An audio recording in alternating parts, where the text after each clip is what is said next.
Hello friends, Senthur food ப்ராடக்ட்டில் வந்து இன்றைக்கி மீன் வறுவல் மசாலாவும் மீன் குழம்பு வைக்க போகிறோம். இப்போ ஃபஸ்ட்டு வந்து மீன் வறுவல் வந்து பொடி போட்டு நம்ம ஊற வச்சிடலாம். 1 மணி நேரம், அரை மணி நேரம், நம்மளுக்கு எவ்வளோ டைம் இருக்கோ அந்தளவுக்கு ஊறினா நல்லாயிருக்கும்.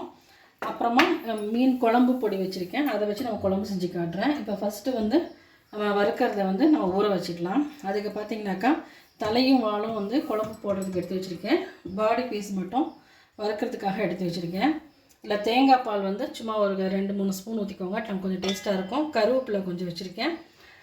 மீன் வறுவல் பொடி இருக்குது. இப்போ வந்து இது ஒரு 3 ஸ்பூன் போட்டு நம்ம எப்படி வருதுன்னு பார்க்கலாம். இதுலேயே வந்து உங்களுக்கு இஞ்சி, பூண்டு, கருவேப்பிலை எல்லாமே போட்டு அரைச்சி வச்சுருக்கேன்.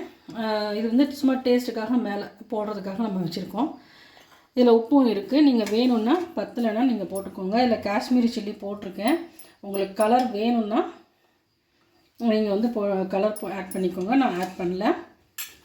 இப்போ வந்து இதில் கருவேப்பிலை கொஞ்சம் போட்டுக்கலாம். தேங்காய் பால் கொஞ்சம் ஊற்றிக்கலாம். நீங்கள் உப்பு காரம் பார்த்துட்டு நீங்கள் ஒவ்வொருத்தவங்க எப்படி போடுறீங்களோ அப்படி போட்டுக்கோங்க. கலர் வேணும்னா நீங்கள் கலர் போட்டுக்கோங்க. நான் போடலை.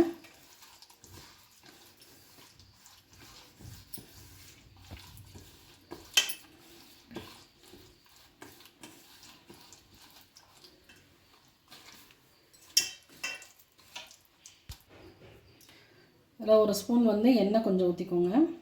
தேங்காய் எண்ணெய் ஊற்றுனீங்கன்னா நல்லாயிருக்கும். நல்லெண்ணெய், நல்ல ரீஃபைண்ட் ஆயில் எது வேணாலும் ஊற்றிக்கலாம்.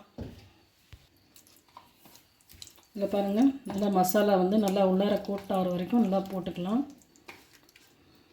இதில் வந்து கேரட் போட்டிருக்கோம்.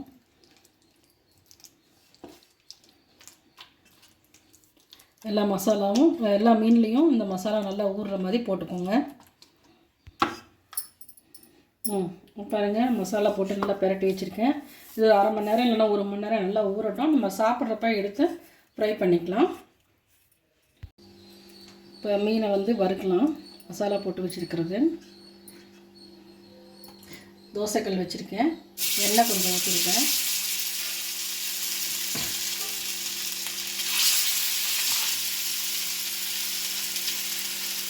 அது மேலே ஒரு கருவேப்பிலையை போட்டுக்கணும். கொஞ்சமாக அது மேலே எண்ணெய் போட்டுக்கலாம். வெந்ததுக்கப்புறம் மீன் போட்டுக்கலாம்.